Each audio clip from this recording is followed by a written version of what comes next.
이 시간 하나님 말씀 보도록 하지요. 하나님 말씀은 창세기 2장 4절에서 17절의 말씀입니다. 창세기 2장 4절에서 17절 말씀 우리 함께 보겠습니다. 창세기 2장 4절에서 17절의 말씀 우리 한 목소리로 읽겠습니다. 이것이 천지가 창조될 때에 하늘과 땅의 내력이니 여호와 하나님이 땅과 하늘을 만드시던 날에 여호와 하나님이 땅에 비를 내리지 아니하셨고 땅을 갈 사람도 없었으므로 들에는 초목이 아직 없었고 밭에는 채소가 나지 아니하였으며 안개만 땅에서 올라와 온 지면을 적셨더라. 여호와 하나님이 땅의 흙으로 사람을 지으시고 생기를 그 코에 불어넣으시니 사람이 생명이 되니라. 여호와 하나님이 동방의 에덴에 동산을 창설하시고 그 지으신 사람을 거기 두시니라. 여호와 하나님이 그 땅에서 보기에 아름답고 먹기에 좋은 나무가 나게 하시니 동산 가운데에는 생명나무와 선악을 알게 하는 나무도 있더라. 강이 에덴에서 흘러나와 동산을 적시고 거기서부터 갈라져 네 근원이 되었으니 첫째의 이름은 비손이라. 금이 있는 하윌라 온 땅을 둘렀으며 그 땅의 금은 순금이요 그곳에는 베델리엄과 호마노도 있으며 둘째 강의 이름은 기온이라. 구스 온 땅을 둘렀고 셋째 강의 이름은 히데겔이라. 아수르 동쪽으로 흘렀으며 넷째 강은 유브라데더라. 여호와 하나님이 그 사람을 이끌어 에덴 동산에 두어 그것을 경작하며 지키게 하시고 여호와 하나님이 그 사람에게 명하여 이르시되 동산 각종 나무의 열매는 내가 임의로 먹되 선악을 알게 하는 나무의 열매는 먹지 말라. 내가 먹는 날에는 반드시 죽으리라 하시니라. 아멘.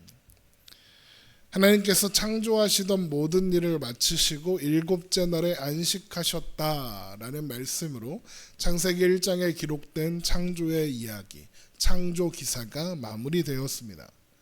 그런데 그리고 나서 이어지는 오늘 본문을 보면 이것이 천지가 창조될 때에 하늘과 땅의 내력이니 여호와 하나님이 땅과 하늘을 만드시던 날에라고 해서 천지가 창조될 때의 이야기를 다시 한번 반복하는 것처럼 보입니다.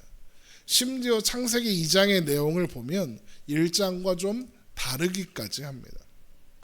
그래서 어떤 사람들은 창세기 1장과 2장의 내용이 서로 다른 창조의 이야기가 기록되어 있는 거다. 그러니 창세기는 모세가 기록한 책이 아니라 후대의 사람들이 임의대로 짜집기한 책에 불과하다. 이런 식의 주장을 하기도 합니다. 물론 성경은 사람들에 의해서 기록되고 편집된 책이 맞습니다. 그래서 성경은 다양한 스타일로 기록되어 있죠. 그리고 하나님께서 그런데 그렇다고 해서 하나님께서 그 작업에 그냥 사람들이 알아서 사람들의 뜻과 의도대로 마음대로 그 책이 만들어지게 하신 것은 아닙니다. 하나님께서 주권적인 뜻과 의도에 따라서 역사하신 결과로 그런 작업이 이루어진 겁니다. 사람들이 자기 마음대로 자신들의 목적에 따라 한 일이 아니다라는 거죠. 그 증거가 뭐냐? 성경이 가지고 있는 통일성이 그 증거입니다. 여러 명의 사람이 의논하거나 모여서 회의하지 않았고 제각각 기록한 성경인데 그것들이 하나의 통일성을 이루고 있다라는 것이 성경은 그저 사람이 쓰고 편집한 책이 아니라 하나님의 뜻대로 형성된 책이라는 증거입니다. 그래서 이것을 성경은 각 사람이 하나님께서 주신 영감에 따라 기록한 책, 그렇게 모인 책이라고 해서 성경 영감설이라고 부르는 겁니다. 특히 그렇다고 하나님이 자 오세요. 태초에 하나님이 천지를 창조하셨네요. 받아 적었니? 이렇게 받아 적었다는 뜻은 아닙니다. 그것은 이제 기계적 영감설이라고 하는데 하나님이 불러주시고 썼다 이런 식의 기계적 성경 영감설이라고 하죠. 물론 그렇게 된 부분들이 있습니다. 성경에는 하나님이 직접 말씀하시는 내용들은 기계적 영감입니다. 그런데 대부분의 상황과 또 배경과 또 여러 역사에 대한 기록들은 하나님께서 하나하나 불러주셨다기보다는 성경을 기록하는 사람이 하나님의 은혜와 하나님의 성령의 감동하심을 따라 하나하나 자신들의 문체와 방향성을 따라서 기록했을 겁니다. 그래서 성경이 다양성을 가지지만 그러니까 성경이 다양성을 가지게 되는 것이고, 그런데 그 모든 과정에 하나님께서 성령 가운데 역사하셨기 때문에 통일성을 가지게 되고 있는 거죠. 그래서 유기적인 성경 영감설이다라고 부르는 겁니다. 오늘 우리가 살펴보는 창세기 2장도 창세기 1장과 서로 다른 창조의 이야기 아니라 그런 이야기가 아니라 통일된 성경의 맥락 안에서 충분히 이해할 수 있는 내용입니다. 창세기 1장이 온 우주를 창조하신 하나님을 초점에 두고 창조 이야기를 전체적으로 들려주었다면 창세기 2장은 하나님께서 모든 피조물 가운데 가장 귀하게 존귀하게 창조하신 사람을 중심으로 해서 창조의 이야기를 들려주는 겁니다. 그러니까 뭔가 다른 것처럼 보이지만 초점이 달라졌을 뿐이지 다른 이야기를 하는 것이 아니라는 겁니다. 그래서 창세기 2장 4절을 보면 이것이 천지가 창조될 때의 하늘과 땅의 내력이니 이렇게 시작했죠. 그런데 그 다음에 여호와 하나님이 땅과 하늘을 만드시던 날에 이렇게 돼 있습니다. 그러니까 하늘과 땅의 내력이다 그래놓고 하늘과 땅을 만드시던 날에 안 하고 땅과 하늘을 만드시던 날에라고 하는 거예요. 그러니까 지금 강조하는 것이 스위치되고 있는 겁니다. 스위치되어서 지금 이제 강조하는 게 뭐라는 겁니까? 땅에 대해 이야기하겠다는 거죠. 사실 이런 이야기의 방식은 성경의 패턴 같은 겁니다. 성경에 이런 패턴들은 많이 등장합니다. 먼저 전체적인 이야기를 다 한 다음에 가장 중요한 걸 빼서 다시 한번 설명하는, 집중적으로 설명하는 그런 구조가 성경에 많이 나타납니다.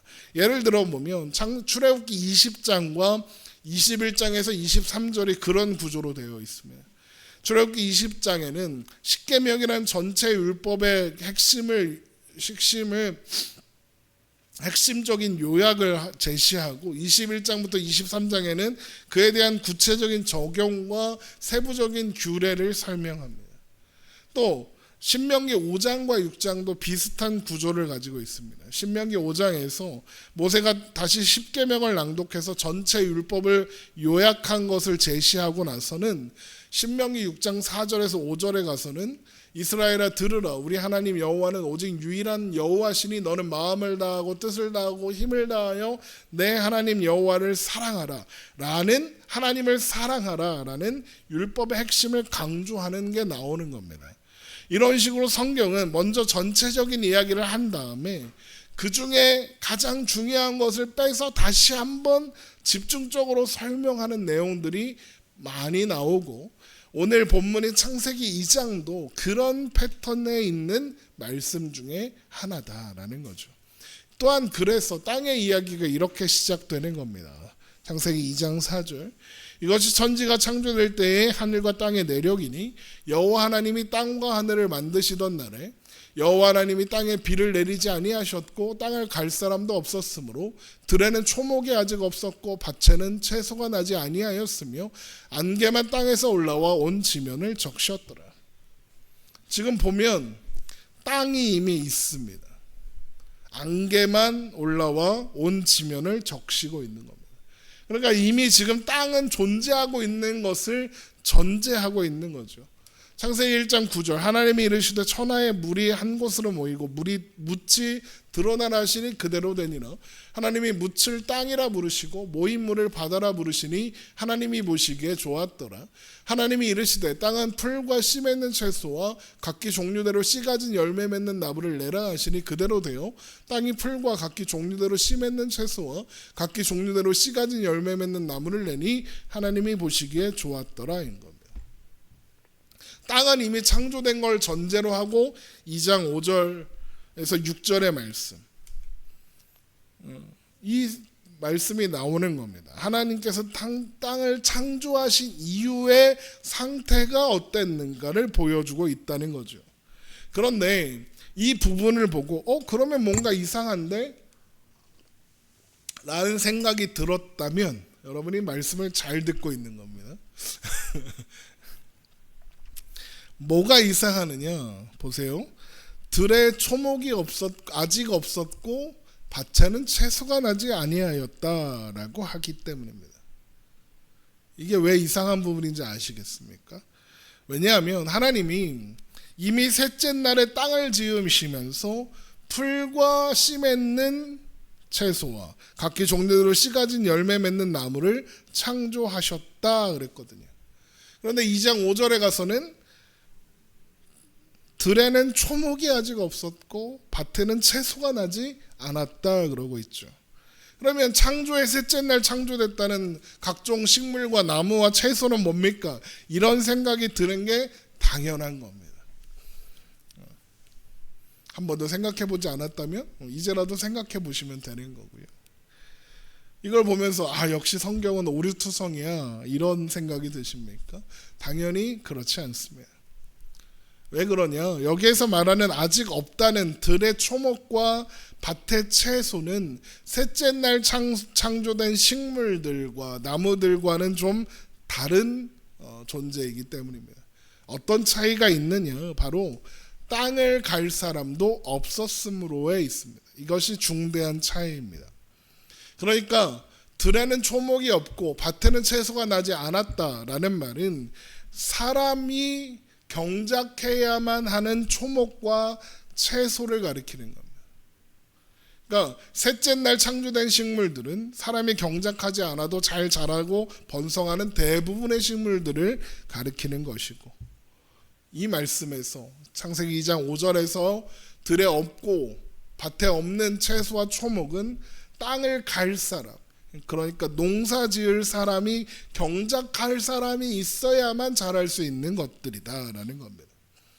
그러면 같은 식물인데 하나님은 왜 굳이 이런 식의 구분을 두셨을까요? 하나님께서 굳이 이런 구분을 두시는 이유는 하나님의 창조 사역에 사람을 참여시키시기 위해서입니다. 하나님은 말씀으로 모든 식물들을 창조하셨습니다.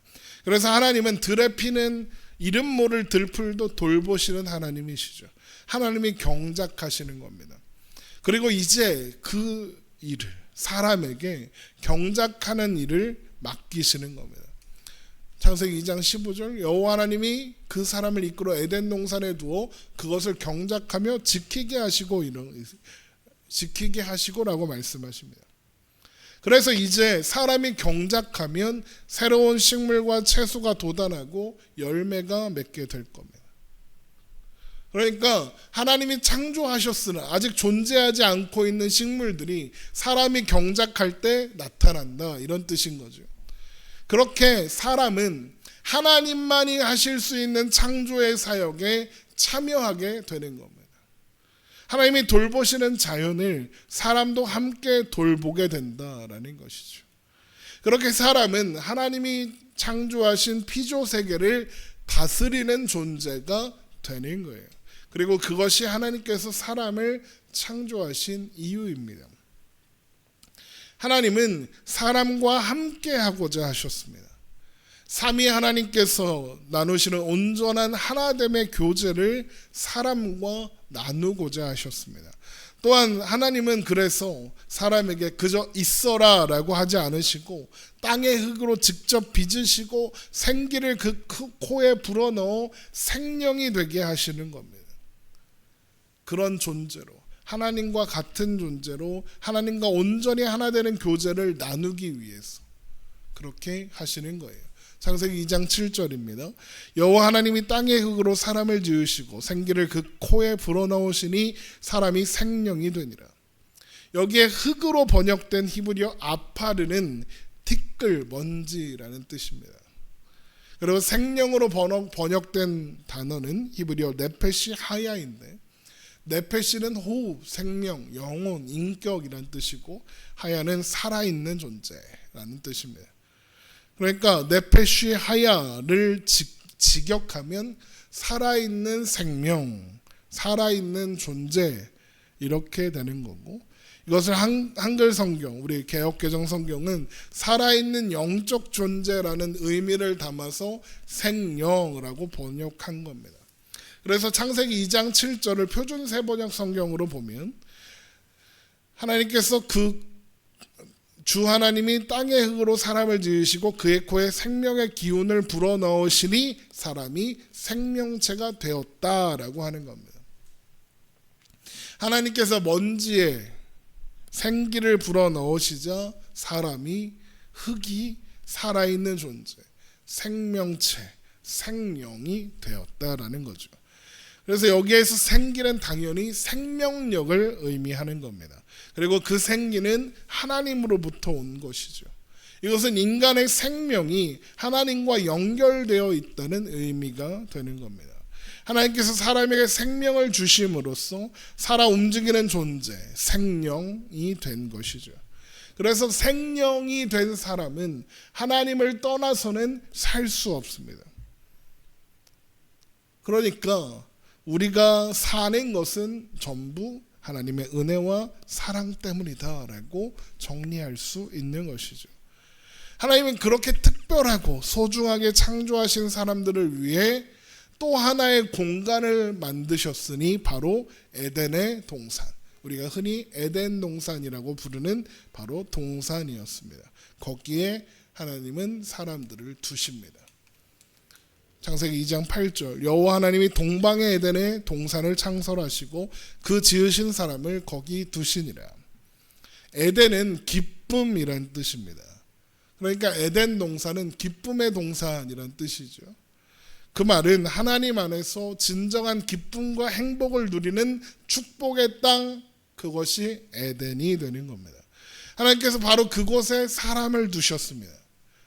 그게 무슨 의미겠습니까? 사람이 하나님의 임재 안에서 하나님과 함께 온전한 평안과 안식과 안전을 누리며 사는 곳, 그것이 에덴 동산이라는 거죠.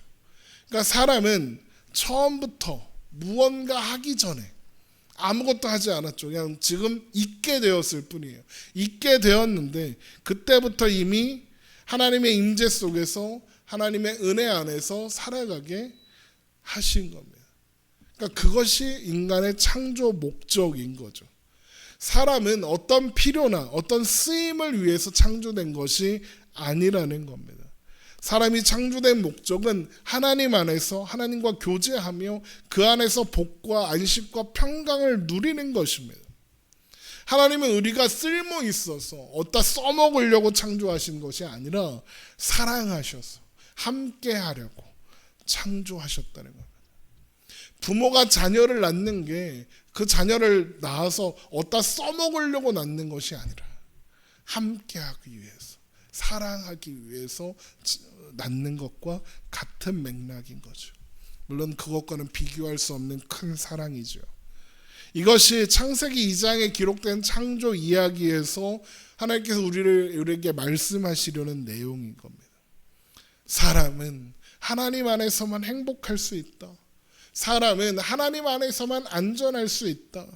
하나님 안에서만 참된 자유를 누릴 수 있고 하나님 안에서만 참된 기쁨을 누릴 수 있다. 그렇게 의도되었고 그렇게 창조되었다. 내가 그걸 위해서 너희를 만들었다. 내가 그렇게 하려고 너희를 창조했다. 그러니 하나님 안에 거해라. 하나님을 찾아라. 하나님과 함께 해라. 그것이 너희가 사는 길이다. 너희가 존재하는 의미이며 그것이 너희가 행복할 수 있는 유일한 길이다 라고 말씀하시는 거죠. 이것이 우리를 향한 하나님의 의도이고 하나님의 뜻입니다. 그래서 아담이 그 길을 버리고 떠나지만 예수님을 보내셔서 처음 의도하신 그 뜻을 회복하시고 이루고야 마시는 겁니다. 여러분, 이것이 우리 앞에 놓여진 하나님의 사랑이고 은혜인 거예요. 그래서 여러분, 하나님께서 창설하신 그 에덴에는 그야말로 모든 것이 다 있는 겁니다. 보기에 아름답고 먹기에 좋은 나무가 가득한 겁니다. 게다가 영원한 생명을 공급받을 수 있는 생명나무도 거기 있습니다. 심지어 뭐도 있습니까? 선악을 알게 하는 나무도 있습니다. 창세기 2장 9절입니다. 여호와 하나님이 그 땅에서 보기에 아름답고 먹기에 좋은 나무가 나게 하시니 동산 가운데에는 생명나무와 선악을 알게 하는 나무도 있더라. 생명나무 있는 건 알겠는데 선악을 알게 하는 나무는 뭐야? 이 나무는 우리가 잘 아는 것처럼 그 열매를 먹으면 반드시 죽는다라는 금지를 받는 나무입니다. 창세기 2장 16절 여호와 하나님이 그 사람에게 명하여 이르시되 동산 각종 나무의 열매는 내가 임의로 먹되 선악을 알게 하는 나무의 열매는 먹지 말라. 내가 먹는 날에는 반드시 죽으리라 하시니라. 우리는 쉽게 금지할 바에야 야 먹지마 먹으면 죽어 라고 하실 거면 애초부터 안 주면 되잖아. 애초부터 에덴 동산에 안 두셨으면 되잖아. 이런 생각을 합니다. 그러면 죄를 지을 여지가 없을 테니까요. 그런데 사람이 에덴 동산에서 하나님께서 사람에게 의도하신 복을 온전히 누리려면 그렇게 하기 위해서는 선악을 알게 하는 나무는 금지된 나무는 반드시 필요합니다. 왜냐하면 선악을 알게 하는 나무의 존재는 곧 하나님 안에서 누리는 완전한 자유의 확인이기 때문이에요. 창세기 3장을 살펴보면서 이제 확인하게 되겠지만 하나님은 모든 나무의 열매를 사람의 먹거리로 주셨습니다. 모든 것을 먹을 수 있습니다. 모든 것을 먹을 자유가 있는 겁니다. 그런데 단 하나 선악을 알게 하는 나무의 열매는 먹으면 안 됩니다. 그러면 반드시 죽을 겁니다. 그리고는 선악을 알게 하는 나무를 에덴 동산에 두셨습니다. 금지할 거면 뭐하라 에덴 동산에 두셨을까? 완전한 자유를 위해서입니다. 그럼 완전한 자유가 무엇입니까? 어떤 게 완전한 자유인가요? 완전한 자유란 무엇이든지 선택할 수 있는 것이 완전한 자유입니다. 무엇이든지 선택할 가능성이 있어야 완전한 자유가 있는 겁니다. 만약에 선택할 여지가 없는 부분이 있다. 그건 엄밀한 의미에서 완전한 자유라고 할 수 없는 거예요. 그런데 하나님은 사람에게 완전한 자유를 주기를 원하셨습니다. 하나님처럼. 그래서 하나님은 인간에게 완전한 자유를 주셨습니다. 그래서 하나님은 사람에게 이제 모든 것을 먹을 수 있는 자유뿐만 아니라 선악과를 먹거나 안 먹거나 할 자유도 주시는 겁니다. 자의로 자신의 뜻으로 선악과를 먹을 수도 있지만 반대로 자의로 먹지 않을 수도 있습니다. 그럼 이게 무슨 말인지 이해되십니까? 하나님께서 선악과를 만드시고 에덴 동산에 두심으로써 선악과를 먹거나 안 먹거나 할 자유까지 허락하신 겁니다. 하나님은 피조물인 인간에게 그런 자유를 주실 필요가 없습니다. 당연히 주시지 않아도 됩니다. 그래서 당연히 선악과는 에덴 동산에 없어도 됩니다. 선악과를 먹겠다는 선택을 할 자유가 없어도 불편하다고 생각하지 않았을 겁니다. 내가 자유가 없다라고 생각하지 않았을 겁니다. 그저 자유롭다고 생각했겠죠. 그런데 하나님은 그걸 선택할 자유까지 주시는 겁니다. 진정한 자유를 주시는 겁니다. 하나님이 사람을 하나님과 같은 인격적인 존재로 대우하시는 거예요. 선악과의 존재를 불편하게 여기는 사람들이 있습니다. 선악과를 아예 안 만들었으면 죄를 지을 가능성이 아예 없었던 거 아니냐. 그러므로 인간이 죄를 지은 것은 다 하나님 탓이다. 이런 식이죠. 그런데 하나님의 의도와 목적을 하나님의 마음을 이해한다면 그렇게 생각할 수 없는 겁니다. 선악과의 존재는 하나님께서 우리를 그저 피조물이 아니라 하나의 인격체로 하나님처럼 완전한 독립적인 인격체로 대하셨다라는 의미인 겁니다. 하나님이 우리를 로봇으로 대하지 않으셨습니다. 하나님이 우리를 AI로 대접하지 않으셨습니다. 그러니까 선악과는 오히려 하나님께서 우리를 인격적인 존재로 하나님과 동등한 교제를 나누는 존재로 대하신다는 증거이며 하나님의 완전한 사랑의 증거가 되는 겁니다. 그래서 에덴 동산에는 그런 하나님의 진심이 꾹꾹 눌러 담겨 있는 장소다라고 할 수 있는 거죠. 그리고 그런 하나님의 동산에서 4개의 강이 흘러 시작되어서 온 땅을 두릅니다. 창세기 2장 10절입니다. 강이 에덴에서 흘러나와 동산을 적시고 거기서부터 갈라져 4근원이 되었으니 첫째 이름은 비손이라 금이 있는 하윌라 온 땅을 둘렀으며 그 땅의 금은 순금이요 그곳에는 베델리엄과 호마노도 있으며 둘째 강의 이름은 기혼이라 구스 온 땅을 둘렀고 셋째 강의 이름은 hit대갈이라 아수르 동쪽으로 흘렀으며 넷째 강은 유브라데더라. 여기 나오는 이름을 가지고 에덴 동산이 저기 있다 여기 있다 막 찾으려고 하는 시도가 있습니다. 그런데 사실 그런 시도는 의미 없습니다. 에덴 동산이 어디에 있었는지는 하나도 중요하지 않기 때문에 그렇습니다. 지금 여기 나오는 4개의 강 중에 알고 정확한 이 같은 이름을 쓰는 강이 하나 있기는 있습니다. 저쪽 페르시아 쪽에 가면 유브라데 강이 있긴 있어요. 그 강을 중심으로 해서 그 원류가 나오는 곳이 에덴 동산이라고 했으니까 막 거기 끝이 어디야 막 이러면서 찾는데 그럴 필요 없습니다. 하나님께서 여기에 4개의 강을 언급하시는 것은 에덴 동산이 어디에 있었다를 가르쳐 주기 위한 것이 아니기 때문입니다. 그러면 왜 성경에 4개의 강의 이름이 나오는 걸까? 먼저 성경에서 숫자 4는 완성을 상징하는 숫자입니다. 특히 창조 세계 전체의 완전 무결함을 나타내는 완전수예요. 창조 세계의 완전수. 참고로 성경에서 숫자는 이런 상징들을 가지고 있습니다. 하나씩 보면 숫자 하나는 일은 유일함, 하나 완전함. 그래서 하나님을 상징하는 단어고 숫자 2는 증거, 확증, 연합, 증인을 의미하고 숫자 3은 완전함, 신적인 충만, 삼위 하나님. 그래서 하나님을 뜻하는 숫자 있고 숫자 4은 말씀드린 것처럼 온 세계, 온 피조 세계.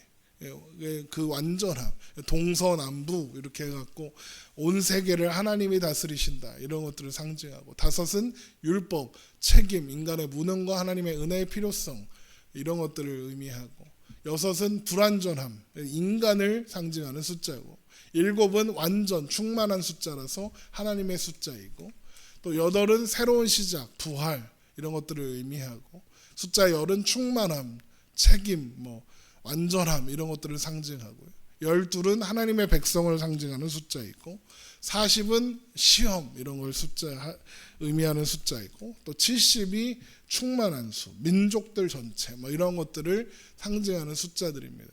그러니까 여러 가지 숫자들이 있는데 그래서 성경에 숫자가 나온다. 그건 숫자 그 자체에만 집중할 것이 아니라 그 숫자를 통해서 드러내고자 하는 의도가 있는 거예요. 그러니까 오늘 본문에 나오는 숫자 4도 앞에서 말씀드린 것처럼 동서남북 4방향을 상징하고 창조된 피조세계 전체의 완전함을 가리키는 은유인 거예요. 그러니까 에덴에서 시작된 4개의 강이 흘러서 온 세상을 덮는다. 이건 이 세상의 충만한 복이 에덴으로부터 나온다 이런 뜻인 거죠. 그리고 그렇다는 것은 이 세상의 충만한 복과 생명이 에덴을 만드신 하나님으로부터 시작된다라는 것을 의미하는 거예요. 그래서 4개의 강이 흐르는 땅에 순금이요, 베델리엄이요, 호마노요, 이런 온갖 보석들이 있었더라 이런 말이 나오는 겁니다.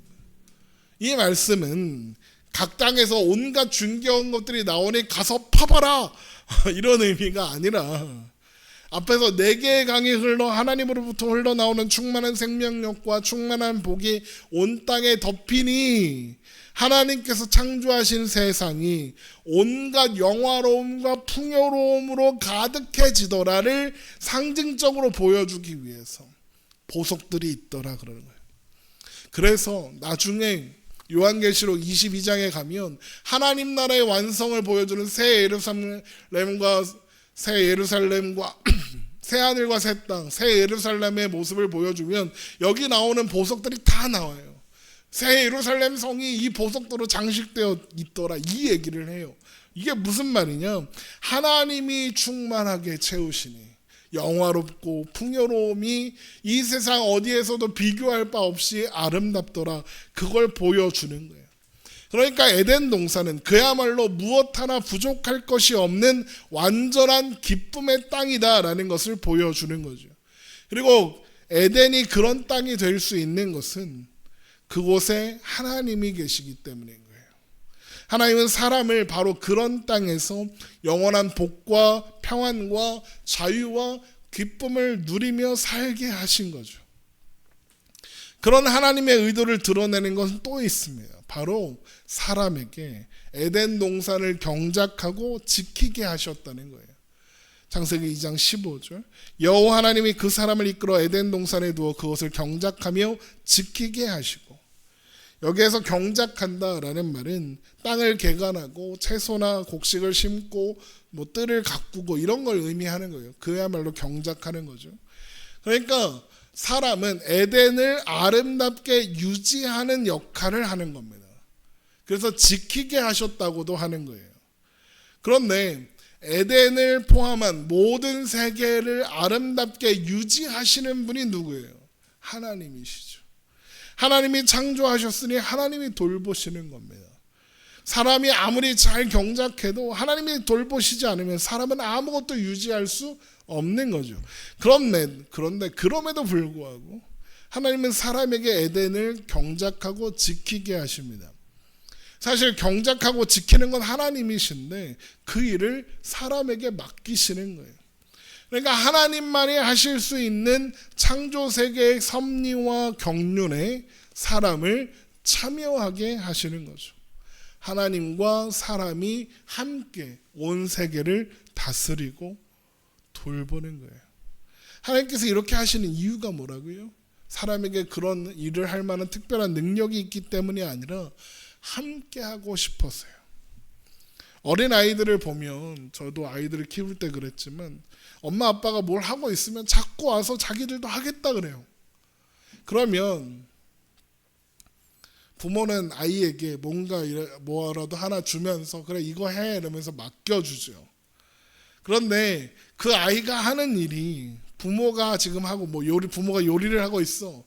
네, 아이가 와서 막 나도 이거 할 거야 그러면서 장난감 칼로 막 양파 자르고 파 자르고 하면 그게 요리하는 일에 도움이 되고 보탬이 될까요?